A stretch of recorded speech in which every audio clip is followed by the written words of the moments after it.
सत श्री अकाल। चढ़दी कला टाइम टीवी न्यूज़ देखने वाले सारे दर्शकों का मैं राजविंदर कौर स्वागत करती हाँ। खबरों की शुरुआत तो पहला एक नज़र मार लेने सुर्खियां दे वल।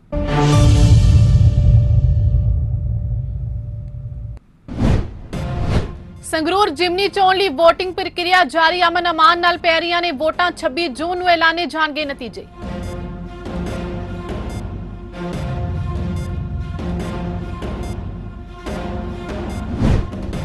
मुख्यमंत्री भगवंत मान वालों खेतीबाड़ी विभाग नूं कपाह पट्टी विच गुलाबी सुंडी कारण होने वाले नुकसान नूं रोकण लई कदम चुकण दे निर्देश। गुलाबी सुंडी दा हमला टलण तक टीमां नूं स्थाई तौर ते मौके ते मौजूद रहण लई कहा। अफगानिस्तान च भूचाल ने मचाई तबाही। 6.1 तीव्रता के भूचाल कारण 1000 लोगों ने गवाई जान। 600 तो वध लोग जख्मी।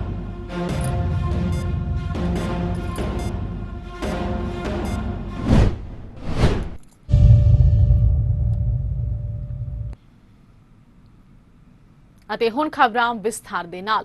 ਸੰਗਰੂਰ ਲੋਕ ਸਭਾ ਸੀਟ ਦੀ ਜਿਮਨੀ ਚੋਣ ਲਈ VOTING ਦਾ ਕੰਮ ਅਮਨ ਅਮਾਨ ਨਾਲ ਜਾਰੀ ਹੈ।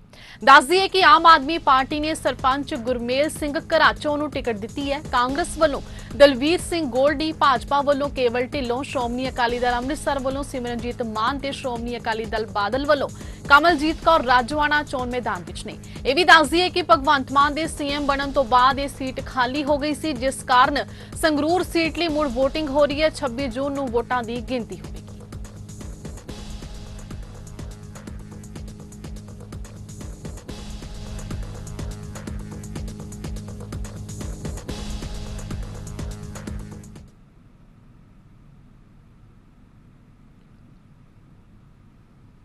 पंजाब के मुख्यमंत्री भगवंत मान ने खेतीबाड़ी विभाग नूं सूबे की कपाह पट्टी विच गुलाबी सुंडी के फैलाव नूं रोकण लई लोड़ींदे कदम चुकण के निर्देश दिते ने। मुख्यमंत्री ने कुछ खेतरां विच गुलाबी सुंडी के हमले दीआं रिपोर्टां दा नोटिस लैंदे खेतीबाड़ी विभाग नूं कपाह पट्टी विच पक्के तौर ते अपणीआं टीमां तैनात करन लई आखिआ तां जो शुरुआती पड़ाਅ ते ही हमले की रोकथाम नूं यकीनी बनाया जा सके। उन्होंने कहा कि यकीनी बनाउणा समय की लोड़ है कि नरमे की काश्त वाले खेतरां विच गुलाबी सुंडी का फैलाव ना होवे, जिस लई कोई कसर बाकी ना छड्डी जावे। भगवंत मान ने कहा कि खेतीबाड़ी विभाग यकीनी बनाए कि किसानों का कोई नुकसान ना हो, जिसलिए गुलाबी सुंडी के हमले का टाकरा करने की लोड़ है। मुख्यमंत्री ने कहा कि खेतीबाड़ी विभाग दीआं टीमां नूं मालवा खेतर का वड्डे पद्धर उत्ते दौरा करना चाहिए ते हमले की तीव्रता का जायजा लेना चाहिए, जिस तो बाद लोड़ींदी कार्रवाई करनी चाहिए।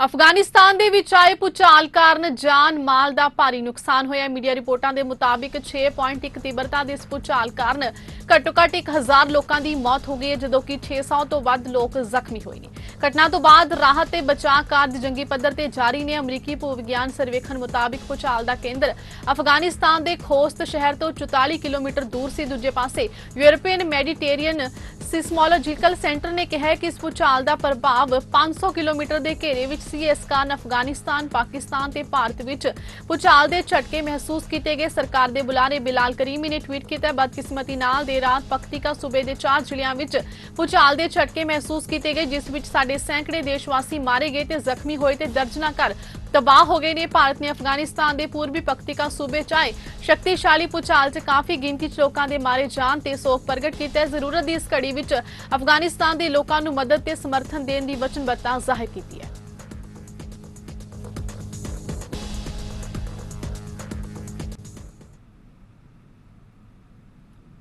हरियाणा के गृह ते सेहत मंत्री अनिल विज कोरोना पॉजिटिव पाए गए ने। विज ने ट्वीट करके जानकारी दी है कि कोरोना पॉजिटिव पाए गए ने ते उन्होंने खुद नूं आइसोलेट किया है। विज ने अंबाला छावनी च कौमांतरी योग दिवस मौके आयोजित प्रोग्राम च हिस्सा लिया सी ते उत्थे आए लोगों नूं संबोधन भी किया सी। विज ने हाल ही च उन्हां दे संपर्क च आए सारे लोगों नूं अपील की है कि अपना टेस्ट करवा लैण ते खुद नूं आइसोलेट करन। विजय सितंबर 2020 विच भी कोरोना पॉजिटिव होए सन ते बाद विच कोरोना नाल पीड़ित होने तो बाद होने वालियां समस्यावां दे कारण पिछले साल PGI चंडीगढ़ ते फिर एम्स च भर्ती होए सन।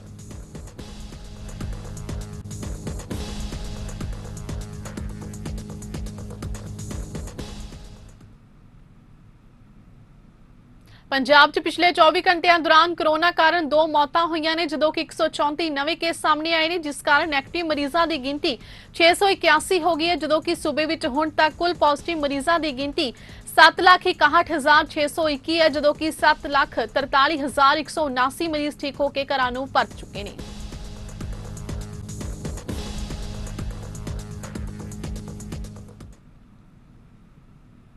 बीजेपी ਦੇ ਆਗੂ ਜਗਜੀਤ ਮਿਲਖਾ ਦਾ ਵੱਡਾ ਬਿਆਨ ਸਾਹਮਣੇ ਆਇਆ। ਉਹਨਾਂ ਕਿਹਾ ਕਿ ਕੁਝ ਲੋਕ ਉਹਨਾਂ ਦਾ ਰੋਜ਼ਾਨਾ ਪਿੱਛਾ ਕਰ ਰਹੇ ਨੇ ਤੇ ਗੱਡੀਆਂ ਵਿੱਚ ਉਹਨਾਂ ਦੀ ਰੇਕੀ ਕਰ ਰਹੇ ਨੇ। ਜਗਜੀਤ ਨੇ ਪੁਲਿਸ ਤੇ ਵੀ ਗੰਭੀਰ ਸਵਾਲ ਚੁੱਕੇ ਨੇ। ਉਹਨਾਂ ਕਿਹਾ ਕਿ ਇਸ ਮਾਮਲੇ ਨੂੰ ਲੈ ਕੇ ਉਹਨਾਂ ਨੇ ਐਸਐਸਪੀ ਨੂੰ ਸ਼ਿਕਾਇਤ ਦਿੱਤੀ ਪਰ ਕੋਈ ਕਾਰਵਾਈ ਨਹੀਂ ਹੋਈ। ਦੱਸ ਦਈਏ ਕਿ ਭਾਜਪਾ ਆਗੂ ਜਗਜੀਤ ਮਿਲਖਾ ਨੇ ਮੂਸੇਵਾਲਾ ਕਤਲकांड ਨੂੰ ਲੈ ਕੇ ਸੁਪਰੀਮ ਕੋਰਟ 'ਚ ਪਟੀਸ਼ਨ ਦਾਖਲ ਕੀਤੀ ਹੈ, ਜਿਸ ਵਿੱਚ ਉਹਨਾਂ ਕਤਲ ਦੀ ਸੀਬੀਆਈ ਜਾਂਚ ਦੀ ਮੰਗ ਕੀਤੀ ਹੈ।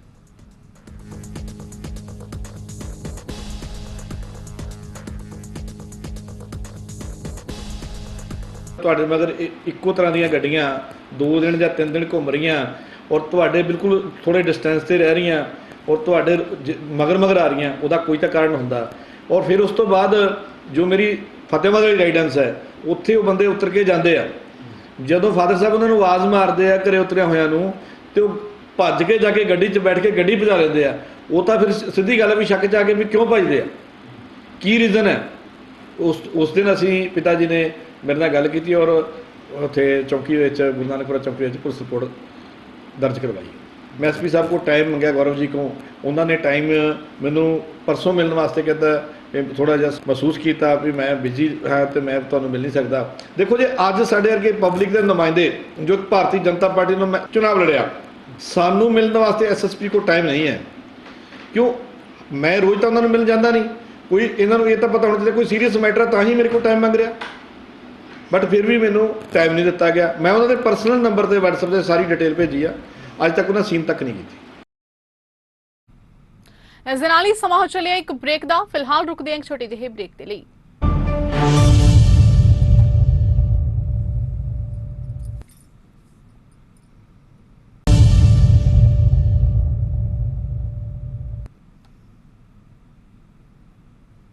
ब्रेक तो बाद तुहाडा स्वागत है। भारतीय किसान यूनियन एकता डकौंदा वालों केंद्र सरकार की अग्निपथ योजना खिलाफ रोस प्रदर्शन किया गया। इस दे फैसले नूं वापस कराउण लई पिंड भूपाल खुर्द विखे रैली करके पिंड विच मुजाहरा किया गया। आगुआं ने कहा कि 4 साल की भर्ती का फैसला दुरुस्त नहीं है ते इह फौज ते मारू असर पावेगा।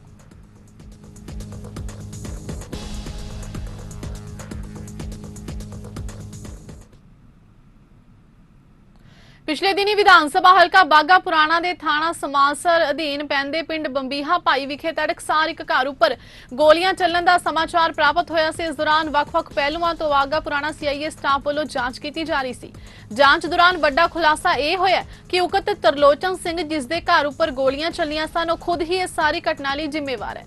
उकत तरलोचन सिंह ने असले का लाइसेंस बनाउण लई इस घटना नूं अंजाम दिता है। इस संबंधी जदों तरलोचन सिंह दे पिता नाल गल कीती तां उन्हां दस्सिया कि तरलोचन सिंह नूं ਇਹ ਸੀ ਕਿ ਉਸਨੇ ਬਾਹਰ ਚਲੇ ਜਾਣਾ ਹੈ, ਉਸਦਾ ਲੜਕਾ ਮਗਰੋਂ ਇਕੱਲਾ ਰਹਿ ਜਾਵੇਗਾ ਤੇ ਉਸ ਲਈ ਅਸਲਾ ਲਾਇਸੈਂਸ ਜਲਦੀ ਲੈਣ ਲਈ ਇਹ ਸਭ ਕੁਝ ਕੀਤਾ। ਸਥਾਨਕ ਪੁਲਿਸ ਵੱਲੋਂ ਕਥਿਤ ਦੋਸ਼ੀ ਤਰਲੋਚਨ ਸਿੰਘ ਤੇ ਉਸਦੇ ਲੜਕੇ ਨੂੰ ਗ੍ਰਿਫਤਾਰ ਕਰਕੇ ਇਸ ਘਟਨਾ ਲਈ ਵਰਤੇ ਗਏ ਹਥਿਆਰ ਤੇ ਹੋਰ ਵਿਅਕਤੀਆਂ ਬਾਰੇ ਬਰੀਕੀ ਨਾਲ ਜਾਂਚ ਕੀਤੀ ਜਾ ਰਹੀ ਹੈ।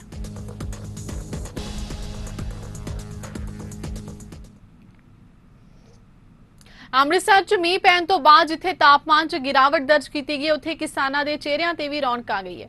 ਝੋਨੇ ਦੀ ਲਵਾਈ ਕਰ ਰਹੇ ਕਿਸਾਨਾਂ ਦਾ ਕਹਿਣਾ ਹੈ ਕਿ ਮੀਂਹ ਉਹਨਾਂ ਦੀ ਫਸਲ ਲਈ ਵਰਦਾਨ ਹੈ ਕਿਉਂਕਿ ਇਸ ਨਾਲ ਪਾਣੀ ਦੀ ਘਾਟ ਦੀ ਪੂਰਤੀ ਹੋ ਰਹੀ ਹੈ ਤੇ ਉਹਨਾਂ ਦੀ ਫਸਲ ਵੀ ਵਧੀਆ ਤਰੀਕੇ ਨਾਲ ਵਧੇ ਫੁੱਲੇਗੀ।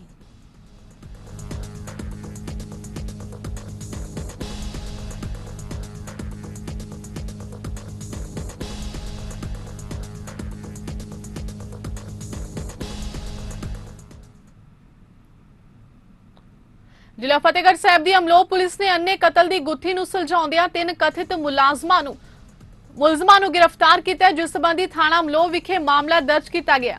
ਪ੍ਰੈਸ ਕਾਨਫਰੰਸ ਨੂੰ ਸੰਬੋਧਨ ਕਰਦੇ ਹੋਏ ਜ਼ਿਲ੍ਹਾ ਪੁਲਿਸ ਮੁਖੀ ਡਾਕਟਰ ਰਵਜੋਤ ਗਰੇਵਾਲ ਨੇ ਦੱਸਿਆ ਕਿ ਅਮਲੋਹ ਨਿਵਾਸੀ ਤਰਸੇਮ ਸਿੰਘ ਨੇ ਆਪਣੀ ਪਤਨੀ ਦੇ ਆਚਰਣ ਤੇ ਸ਼ੱਕ ਕਰਦਿਆਂ ਉਸ ਦੇ ਘਰ ਵਿੱਚ ਹੀ ਸ਼ਟਰਿੰਗ ਤੇ ਰਿਪੇਅਰ ਦਾ ਕੰਮ ਕਰ ਰਹੇ 3 ਵਿਅਕਤੀਆਂ ਨੂੰ 1 ਲੱਖ ਰੁਪਏ ਦੀ ਸੁਪਾਰੀ ਦੇ ਕੇ ਕਤਲ ਕਰਵਾਇਆ ਸੀ।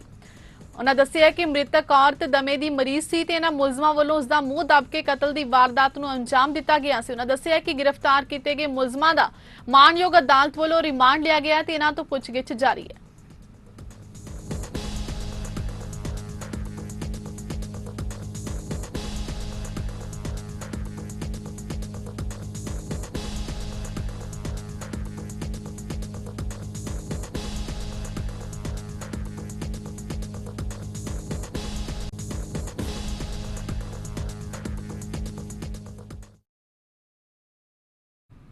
ਜਲੰਧਰ ਪੁਲਿਸ ਨੇ 200 ਕਿਲੋ ਚੂਰਾ ਪੋਸਟ ਸਮੇਤ ਮੁਲਜ਼ਮਾਂ ਨੂੰ ਕਾਬੂ ਕਰਨ ਦਾ ਦਾਅਵਾ ਕੀਤਾ ਹੈ। ਪੁਲਿਸ ਅਧਿਕਾਰੀ ਨੇ ਕਿਹਾ ਹੈ ਕਿ ਨਾਕਾਬੰਦੀ ਦੌਰਾਨ ਟਰੱਕ ਨੂੰ ਰੋਕਿਆ ਗਿਆ ਸੀ, ਜਿਸ ਵਿੱਚ ਬਰਾਮਦਗੀ ਹੋਈ ਹੈ। ਇਸ ਦੇ ਨਾਲ ਹੀ ਉਹਨਾਂ ਕਿਹਾ ਕਿ ਦੂਜੇ ਮਾਮਲੇ ਵਿੱਚ ਅਫੀਮ ਬਰਾਮਦ ਕੀਤੀ ਗਈ ਹੈ ਤੇ 2 ਮੁਲਜ਼ਮਾਂ ਖਿਲਾਫ ਕਾਰਵਾਈ ਕੀਤੀ ਜਾ ਰਹੀ ਹੈ।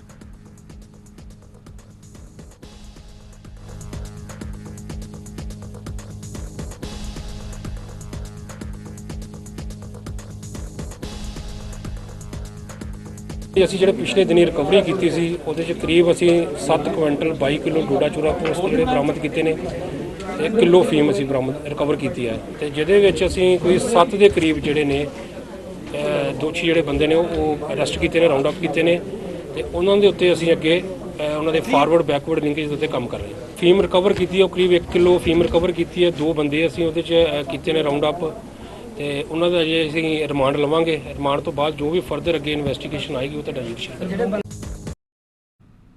ਲੁਧਿਆਣਾ ਦੇ ਰਾਹੋਂ ਰੋਡ ਤੇ ਇੱਕ ਰੇਤੇ ਨਾਲ ਭਰੇ ਟਿੱਪਰ ਵੱਲੋਂ ਇੱਕ ਸ਼ਖਸ ਨੂੰ ਕੁਚਲ ਦਿੱਤਾ ਗਿਆ, ਜਿਸ ਨਾਲ ਬਜ਼ੁਰਗ ਦੀ ਮੌਕੇ ਤੇ ਹੀ ਮੌਤ ਹੋ ਗਈ। ਟਿੱਪਰ ਬਜ਼ੁਰਗ ਦੇ ਉੱਤੋਂ ਦੀ ਲੰਘ ਗਿਆ। ਬਜ਼ੁਰਗ ਨੂੰ ਕੁਚਲਣ ਤੋਂ ਬਾਅਦ ਟਿੱਪਰ ਚਾਲਕ ਮੌਕੇ ਤੋਂ ਫਰਾਰ ਹੋ ਗਿਆ। ਇਸ ਦੌਰਾਨ ਇਲਾਕੇ ਦੇ ਭੜਕੇ ਲੋਕਾਂ ਨੇ ਸੜਕ ਤੇ ਵੱਡਾ ਜਾਮ ਲਗਾ ਦਿੱਤਾ ਤੇ ਪੁਲਿਸ ਪ੍ਰਸ਼ਾਸਨ ਦੇ ਖਿਲਾਫ ਜੰਮ ਕੇ ਨਾਅਰੇਬਾਜ਼ੀ ਵੀ ਕੀਤੀ। ਇਸ ਦੌਰਾਨ ਮੌਕੇ ਤੇ ਪਹੁੰਚੀ ਪੁਲਿਸ ਤੇ ਵੀ ਲੋਕਾਂ ਨੇ ਸਵਾਲ ਖੜੇ ਕੀਤੇ। ਉਹਨਾਂ ਕਿਹਾ ਕਿ ਪੁਲਿਸ ਦੀ ਮੌਜੂਦਗੀ ਦੇ ਵਿੱਚ ਟਿੱਪਰ ਚਾਲਕ ਮੌਕੇ ਤੋਂ ਫਰਾਰ ਹੋ ਗਿਆ। ਉਧਰ ਪੁਲਿਸ ਅਧਿਕਾਰੀਆਂ ਨੇ ਕਿਹਾ ਕਿ ਮੁਲਜ਼ਮਾਂ ਦੇ ਖਿਲਾਫ ਕਾਰਵਾਈ ਕੀਤੀ ਜਾਵੇਗੀ, ਕਿਸੇ ਨੂੰ ਬਖਸ਼ਿਆ ਨਹੀਂ ਜਾਵੇਗਾ।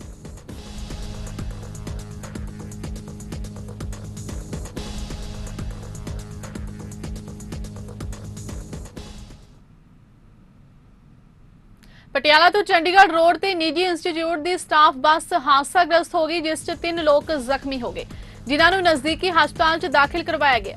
ਦੱਸ ਦਈਏ ਕਿ ਹਾਦਸਾ ਬੱਸ ਦੇ ਟਰੱਕ ਨਾਲ ਟਕਰਾਉਣ ਕਾਰਨ ਵਾਪਰਿਆ। ਇਸ ਤੋਂ ਬਾਅਦ ਕਾਰ ਵੀ ਬੱਸ ਨਾਲ ਟਕਰਾਈ। ਹਾਦਸੇ 'ਚ ਜ਼ਖਮੀਆਂ ਨੂੰ ਹਸਪਤਾਲ 'ਚ ਭਰਤੀ ਕਰਵਾਇਆ ਗਿਆ।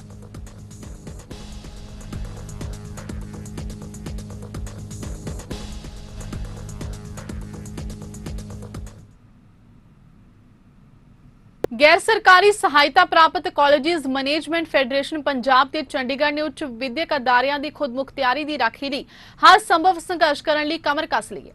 ਇਸ ਮੌਕੇ ਉਹਨਾਂ ਕਿਹਾ ਕਿ ਕਾਲਜਾਂ ਸੰਬੰਧੀ ਦਰਪੇਸ਼ ਮੁੱਦਿਆਂ ਪ੍ਰਤੀ ਸਰਕਾਰ ਵੱਲੋਂ ਸੰਜੀਦਾ ਨਾ ਹੋਣ ਕਾਰਨ ਉਹਨਾਂ ਨੂੰ ਮਜਬੂਰਨ ਅੰਦੋਲਨਾਂ ਤੇ ਵਿਰੋਧ ਪ੍ਰਦਰਸ਼ਨਾਂ ਦਾ ਰਾਹ ਅਪਣਾਉਣਾ ਪੈ ਰਿਹਾ ਹੈ, ਕਿਉਂਕਿ ਸੂਬਾ ਸਰਕਾਰ ਸਟੇਕ ਹੋਲਡਰਾਂ ਨਾਲ ਸਲਾਹ ਮਸ਼ਵਰਾ ਕੀਤੇ ਬਿਨਾਂ ਇੱਕ ਤਰਫਾ ਆਪ ਹੁਦਰੇ ਵਾਲੇ ਫੈਸਲੇ ਲਾਗੂ ਕਰਨ ਤੇ ਤੁਲੀ ਹੋਈ ਹੈ। ਇਸ ਸੰਬੰਧੀ ਅੰਮ੍ਰਿਤਸਰ 'ਚ ਪੱਤਰਕਾਰ ਸੰਮੇਲਨ ਦੌਰਾਨ ਫੈਡਰੇਸ਼ਨ ਦੇ ਪ੍ਰਧਾਨ ਸਰਦਾਰ ਰਜਿੰਦਰ ਮੋਹਨ ਸਿੰਘ ਛਿੰਨਾ ਨੇ ਸੰਬੋਧਨ ਕਰਦੇ ਕਿਹਾ ਕਿ ਸਿੱਖਿਆ ਵਿਭਾਗ ਵੱਲੋਂ ਇੱਕ ਪ੍ਰਾਈਵੇਟ ਫਰਮ ਰਾਹੀਂ ਸੈਂਟਰਲਾਈਜ਼ ਐਡਮਿਸ਼ਨ ਪੋਰਟਲ ਲਗਾਉਣ ਦੇ ਦਿੱਤੇ ਨਿਰਦੇਸ਼ ਗੈਰ ਕਾਨੂੰਨੀ ਖਾਮੀਆਂ ਭਰਪੂਰ ਨੇ ਤੇ ਘੋਟੇ ਮਨਸੂਬਿਆਂ ਨਾਲ ਲਾਗੂ ਕੀਤੇ ਜਾ ਰਹੇ ਨੇ, ਜੋ ਸਹੀ ਨਹੀਂ ਨੇ। 136 ਗਵਰਨਮੈਂਟ ਕਾਲਜ ਨੇ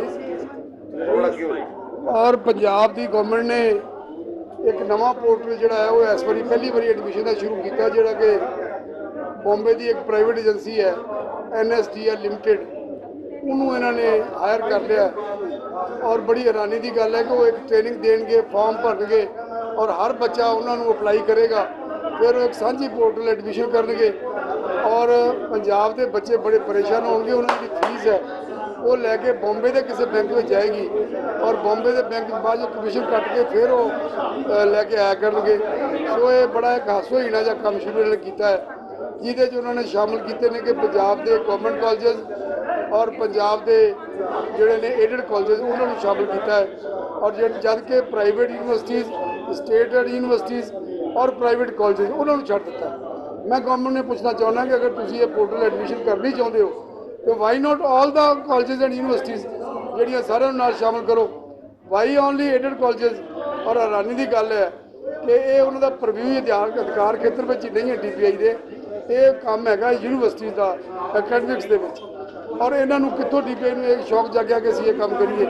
ਸੋ ਇਸ ਕਰਕੇ ਸਾਡੇ ਹੋਰ ਵੀ ਬੜੇ ਪੈਂਡਿੰਗ ਇਸ਼ੂ ਸੀਗੇ, ਜਿਹਦੇ ਨਾਲ ਕਿ 95% ਗ੍ਰਾਂਟ ਇਨ ਏਡ ਔਰ EPF ਦਾ ਮਸਲਾ, CPF ਦਾ ਮਸਲਾ, ਦੁਬਾਰਾ ਇੱਕ ਰਿਵਿਊ ਕਰਨ ਦਾ ਪੋਸਟਾਂ ਦਾ ਮਸਲਾ, ਕਈ ਸਾਡੇ ਮਸਲੇ ਹੋਰ ਸੀ ਜਿਹਨਾਂ ਨੂੰ ਅਸੀਂ ਡਿਸਕਸ ਕੀਤਾ। ਉਹਦੇ ਵਾਸਤੇ DPI ਸਾਹਿਬ ਮੰਨ ਗਏ ਨੇ ਕਿ ਅਸੀਂ ਇੱਕ ਕਮੇਟੀ, ਤੁਸੀਂ ਵੀ ਬੰਦੇ ਦੇ ਦਿਓ, ਅਸੀਂ ਦੇ ਕੇ ਸਾਂਝੀ ਉਹਨੂੰ ਰਿਵਿਊ ਕਰ ਲੈਂਦੇ ਹਾਂ। ਇਸ ਦੇ ਨਾਲ ਹੀ ਖਬਰਾਂ ਦਾ ਸਿਲਸਿਲਾ ਇੱਥੇ ਸਮਾਪਤ ਹੁੰਦਾ ਹੈ। ਨਵੀਆਂ ਤੇ ਤਾਜ਼ਾ ਖਬਰਾਂ ਦੇ ਨਾਲ ਫਿਰ ਹਾਜ਼ਰ ਹੋਵਾਂਗੇ। ਤਦ ਤੱਕ ਲਈ ਦਿਓ ਇਜਾਜ਼ਤ। ਧੰਨਵਾਦ।